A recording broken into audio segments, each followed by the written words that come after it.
Welcome to Nassau, a jewel of the Bahamas. The sun shines brightly in a clear blue sky. Warm breezes whisper through tall palm trees. White sand beaches stretch out like silk ribbons. Turquoise waters gently kiss the pristine shores. This is the picture of a perfect island escape. Many dream of visiting this tropical haven. It promises relaxation, beauty, and pure bliss. A true escape from the everyday, a place to unwind. Nassau welcomes you with open, sun-drenched arms.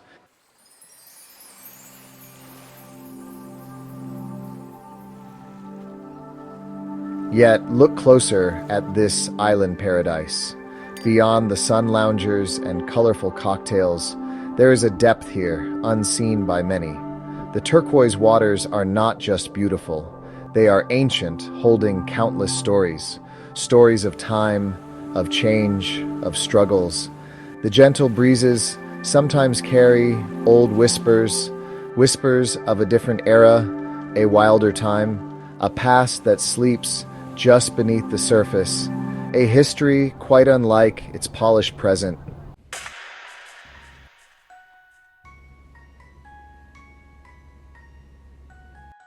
Let us pull back the curtain of time. Prepare for a startling revelation about Nassau. This tranquil haven was once a pirate stronghold. Yes, you heard that correctly, a pirate capital. The most notorious pirates in history called this home. They didn't just visit, they ruled these waters. They controlled this island, its harbor, its fate. This very ground where tourists now stroll freely once felt the heavy boots of buccaneers, a shocking truth hidden in plain sight.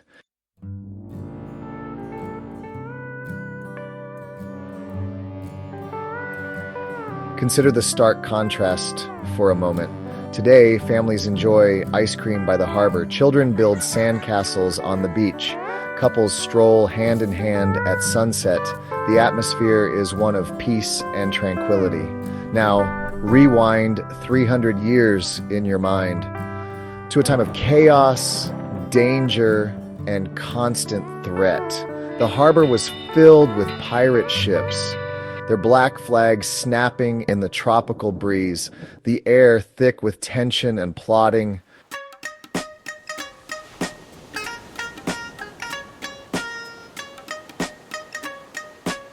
Section 5, The Forgotten Raid. A turning point. Our story focuses on a pivotal, yet often overlooked event, a specific raid that dramatically altered Nassau's destiny.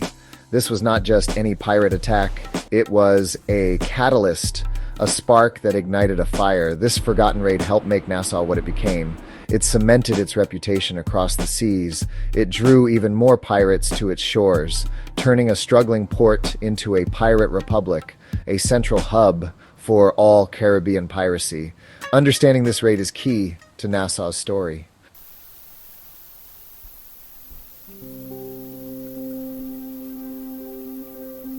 Section 1, A Fragile Outpost. Nassau's early days.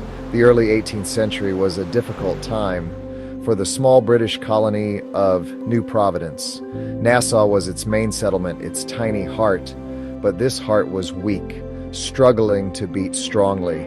It was an outpost on the fringes of empire, far from the power and wealth of London. Life here was harsh, resources were scarce. The dreams of a thriving colony seemed distant, a fragile settlement clinging to existence, facing an uncertain and perilous future always.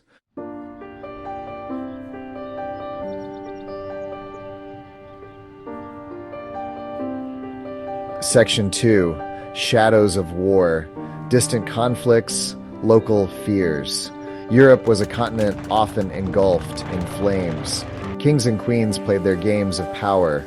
Wars like the War of the Spanish Succession raged. These conflicts seemed far away from Nassau, thousands of miles across the vast Atlantic Ocean. Yet their shadows stretched long and dark. reaching even this remote Caribbean island. The great powers were too busy fighting each other. They had little time or resources for small colonies. Nassau's pleas for help often went unheard.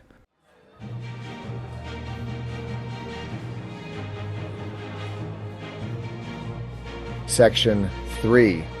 The Seeds of Lawlessness, a Crumbling Order. As Nassau's official governance weakened, changes occurred. The island's reputation began to shift subtly. Its lack of defenses did not go unnoticed. Word spread through the rougher ports of the Caribbean. Sailors spoke of an island with little oversight, a place where one could lie low, avoid scrutiny. This was not yet the full-blown pirate era, but the early signs were certainly there, emerging, a subtle shift towards a more chaotic existence. The seeds of disorder were being quietly sown.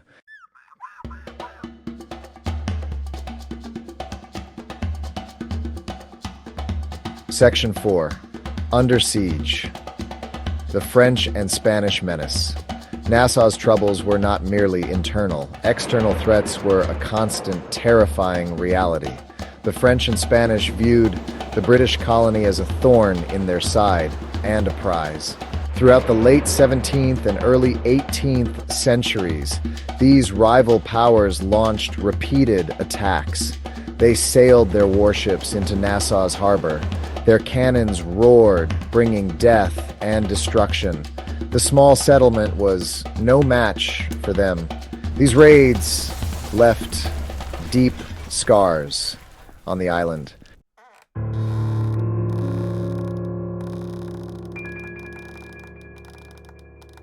Section 5. The Governor's Retreat.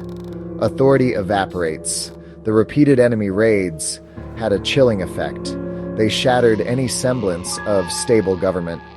After the devastating 1703 Franco-Spanish attack, British colonial administration virtually collapsed.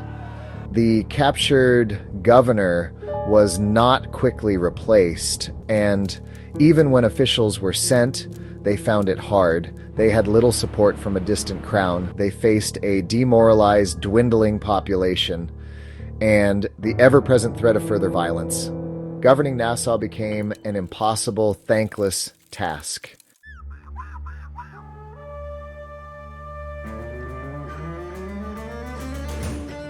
So, picture this vulnerable island, Nassau. By the early 1700s, it was a shadow of its intended colonial purpose. It had no functioning government to speak of. The royal governor was often absent or powerless. Laws were not enforced because there was no one with the authority or means to do so. Its defenses, were practically non-existent now. Fort Nassau, once a symbol of British might, stood crumbling, its cannons silent and rusted.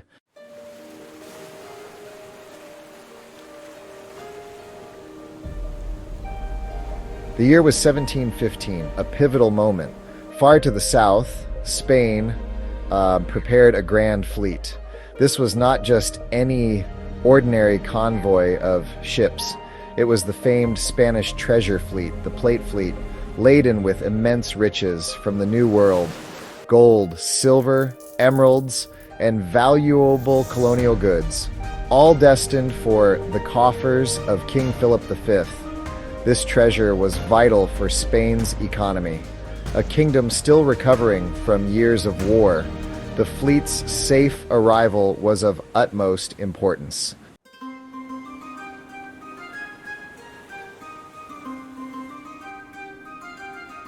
The immediate aftermath was one of devastation. Wreckage littered the Florida coastline for miles. Survivors clung to debris, hoping for rescue. The vast treasure lay scattered on the seabed. Some was washed ashore, gleaming amidst the ruin. Spanish authorities quickly learned of the disaster. Salvage operations were immediately organized from Cuba. Their mission: recover as much of the lost wealth. This was a race against time and against others. for news of such a catastrophe could not be contained.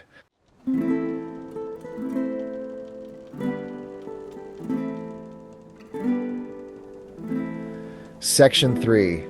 A call to arms, the privateer's new purpose. The unemployed privateers answered the call eagerly. They saw the Florida wreck as their new commission, a chance to use their skills for personal gain. Men like Henry Jennings, a prominent figure, and Charles Vane, already known for his boldness.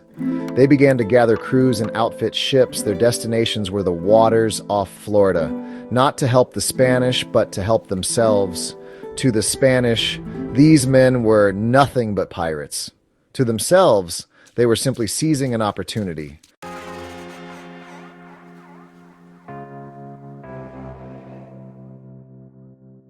Section 4. The Florida Scramble, Plunder and Proximity.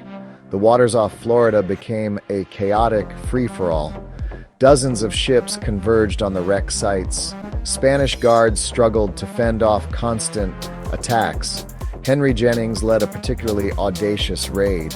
He attacked the main Spanish salvage camp at Palma de Aix, overwhelming the defenders. He made off with a huge sum, around 350,000 pieces of 8, a king's ransom.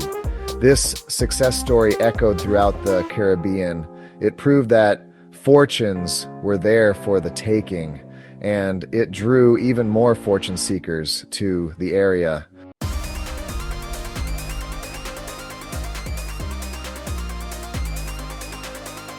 Section 5. Nassau's New Dawn. The pirate flood begins. The year 1715 was the turning point for Nassau. The Spanish treasure fleet disaster acted as a magnet. It drew pirates to the region in unprecedented numbers.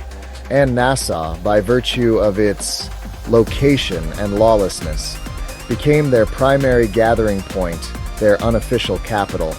This was not a slow, gradual transformation anymore. It was a sudden, dramatic influx of outlaws. The floodgates had opened and pirates poured in. The island was reborn, but in a fearsome image. A new era was dawning for this Bahamian outpost.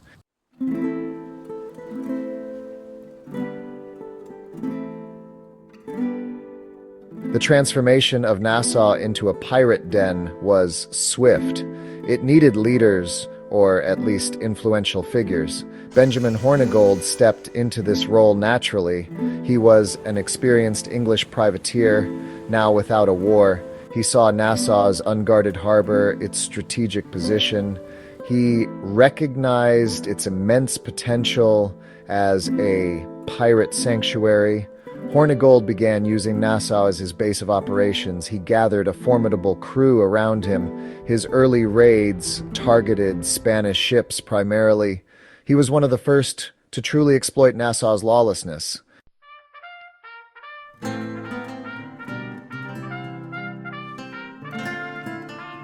Among the pirates drawn to Hornigold's banner was a man named Edward Teach, or possibly Thatch. History would come to know him by a far more terrifying name. He began his pirate career under Hornigold's tutelage. He learned the treacherous waters of the Caribbean well. He mastered the brutal arts of sea robbery. Teach was an ambitious and intelligent individual. He quickly absorbed the lessons of this wild life. He saw the power that fear could command, and he was eager to carve out his own legend.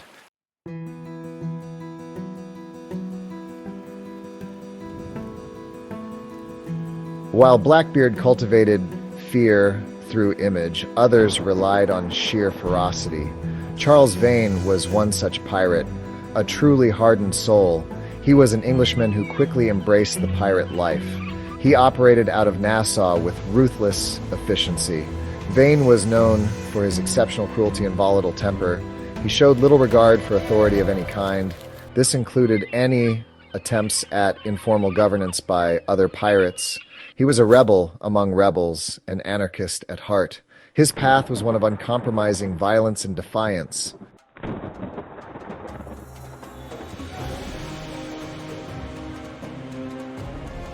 The world of piracy was overwhelmingly male, rough, and brutal. Yet, amidst this testosterone-fueled chaos, two women carved their names into legend, wielding cutlasses and pistols. Anne Bonny was one of these remarkable figures. Born in Ireland, she possessed a fiery, rebellious spirit from a young age. She moved to the Caribbean, eventually finding herself in Nassau. She rejected the conventional roles offered to women. Instead, she was drawn to the freedom and adventure of piracy. Her fierce independence was undeniable.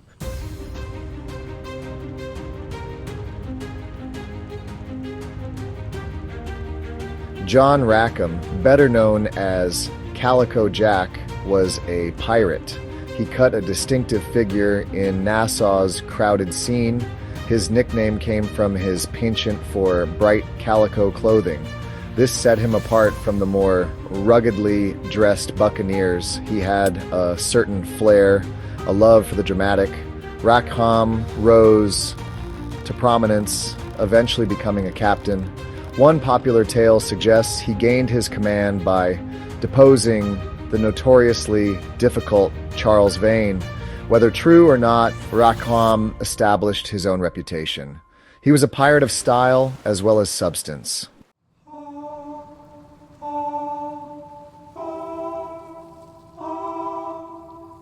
At its zenith, Nassau was a pirate city unlike any other. Over 1,000 pirates called it home, or at least their main base. Imagine the scene: a sprawling, chaotic settlement. Ramshackle wooden huts and tents lined the shore, interspersed with rowdy taverns and makeshift storehouses. The air was thick with the smell of saltwater, rum, and gunpowder. The sounds were a cacophony of drunken shouts, sea shanties, and the clang of blacksmiths repairing weapons and ship parts. Fortifications, built by the pirates themselves, guarded the harbor entrance.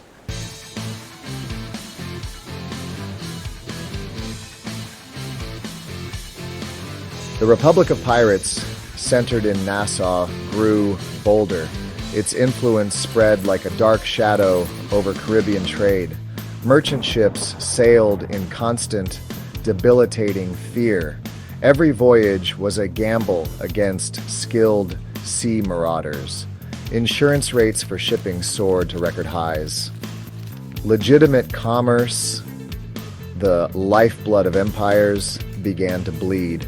The flow of sugar, tobacco, and other colonial goods slowed. This was not merely a local problem anymore. The pirates of Nassau were disrupting global economies. Their actions were felt in London, Paris, and Madrid.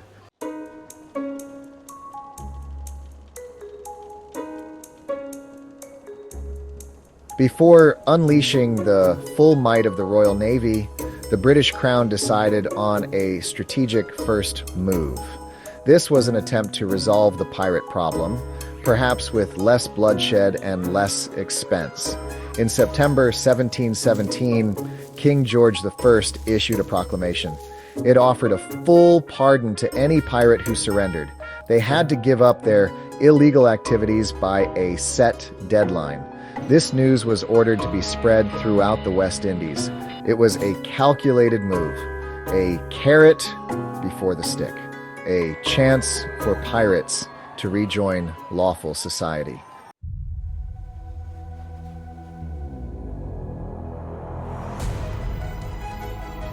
To enforce the king's pardon and restore order, the British Crown needed a strong, capable leader. They found such a man in Captain Woodes Rogers. Rogers was no stranger to the rough life at sea. He was a celebrated English privateer himself. He had successfully circumnavigated the globe years earlier. During that voyage, he had rescued Alexander Selkirk, Selkirk was the castaway who inspired the story of Robinson Crusoe. Rogers was known for his courage, determination, and resourcefulness. He understood the mentality of seafarers, including pirates.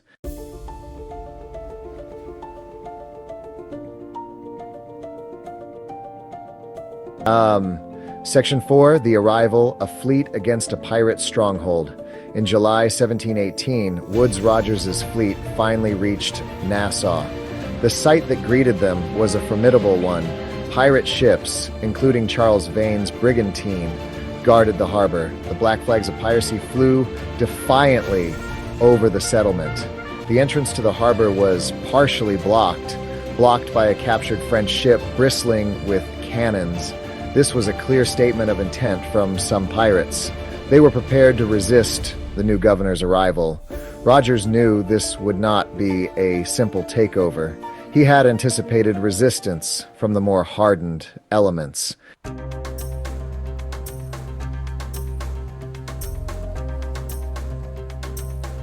Section 5. Choices and Consequences. Pardon or Defiance. With Charles Vane's dramatic escape, the remaining pirates faced a stark choice. Woodes Rogers had demonstrated his resolve and his power. The offer of the king's pardon was still on the table, but it would not last forever, that much was clear. Hundreds of pirates, seeing the changing tide, decided to surrender. They came forward, laid down their arms, and took the oath. Figures like Benjamin Hornigold were among the first. Their acceptance helped persuade many others to follow suit. Nassau's beaches saw lines of men renouncing their former lives.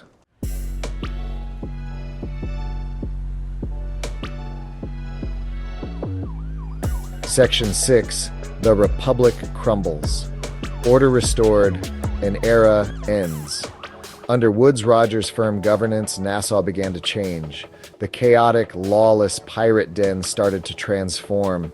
It slowly reverted to a more orderly colonial outpost. The tavern still existed, but the open display of pirate power diminished. Merchant ships could once again enter the harbor. They did so with a growing sense of security. The black flags were replaced by the Union Jack. British soldiers patrolled the streets, ensuring peace. The raucous energy of the pirate republic began to fade, replaced by the more sober pace of colonial administration.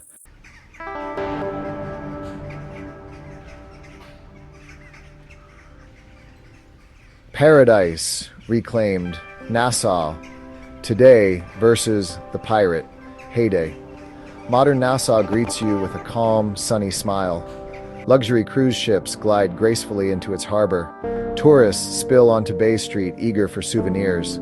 They seek sunshine, relaxation, and turquoise waters. But picture this same harbor 3 centuries ago, teeming with rugged pirate ships, not sleek yachts. A place of chaos, danger, and raw, untamed energy. The contrast between then and now is truly striking. This profound shift from anarchy to administration. The turquoise waters are as brilliantly clear as ever. The fundamental magic of the place continues to call.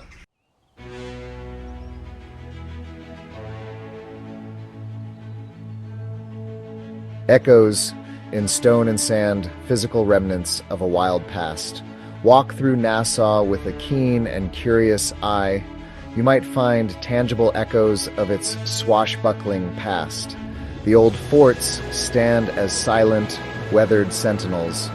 Fort Nassau, though rebuilt and altered, was critical to the island's defense, a place pirates once sought to control.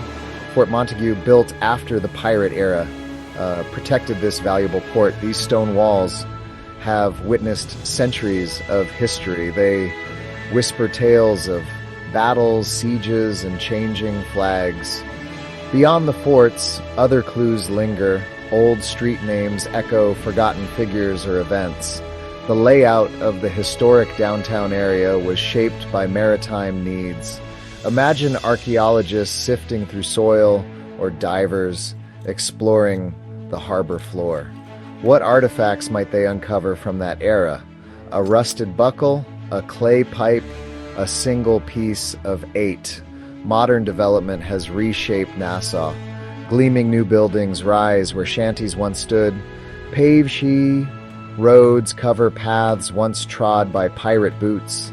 It is easy for these subtle historical traces to be overlooked amidst the vibrant modern city, yet they are there for those who choose to seek.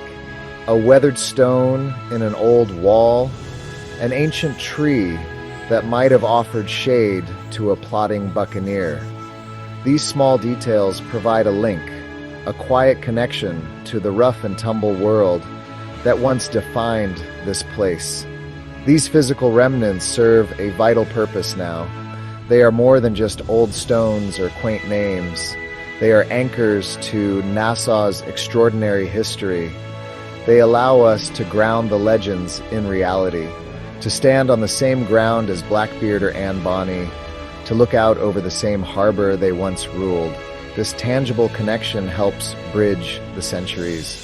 It sparks the imagination, bringing the past to life, making the pirate era feel less like a distant story and more like a vivid chapter in Nassau's own book.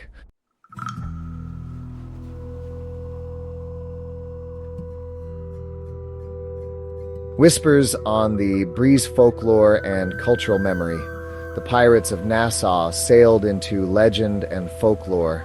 Figures like Blackbeard, Charles Vane, Anne Bonny, and Mary Read, their stories are still recounted today, part of the enduring mythology of the Caribbean.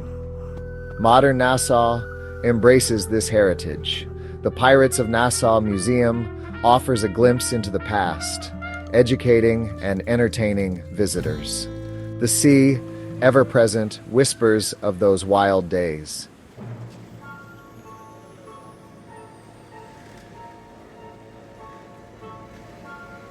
The enduring legacy, Nassau's pirate imprint. The era of the Republic of Pirates was relatively brief, lasting only a few intense years in the early 1700s. Yet its impact on Nassau and its legacy was profound. This period firmly placed Nassau on the world map.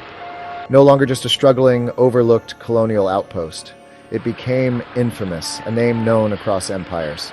This notoriety, born of piracy and rebellion, forced the British Crown to take decisive action, to reclaim and properly govern the Bahama Islands, ultimately shaping Nassau's future development significantly. The Republic of Pirates itself was a remarkable experiment, an audacious attempt by outlaws to create their own society, free from the control of distant kings and empires. It was a haven of radical freedom for a time, where captains were elected and codes were debated. Its ultimate failure was perhaps inevitable given its nature, but its very existence was a bold challenge. A challenge to the established order of the world. A testament to the desire for autonomy, however flawed. Its story resonates with a spirit of defiance. The history of Pirate Nassau offers enduring lessons. It highlights the dangers of ungoverned territories, how power vacuums can quickly be filled by lawlessness. It illustrates the constant tension between liberty and order, how absolute freedom can descend into chaos and violence. The pirates' pursuit of fortune often led to ruin for themselves and for those they preyed upon. This period serves as a stark reminder of consequences. The consequences that arise when rules are abandoned, and when the pursuit of plunder trumps all else. Today, Nassau's pirate past subtly contributes to its allure. Even if many visitors are unaware of the detailed history, the pirate theme is woven into tourist experiences, from souvenir shops to themed excursions and boat trips. There is an underlying sense of adventure, of romance, associated with the Caribbean's swashbuckling legends.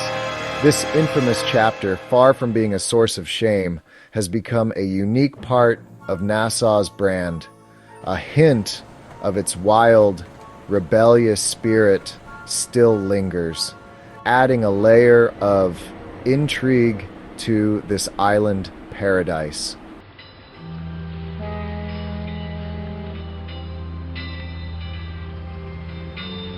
Paradise, remembered. The unseen depths of a modern haven.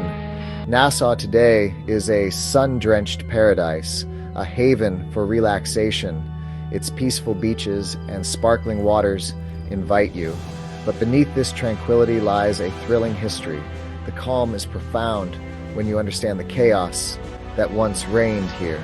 Remember the roar of cannons and pirate yells. This modern peace was hard-won, not easily achieved. Its value is amplified by the echoes of its wild past.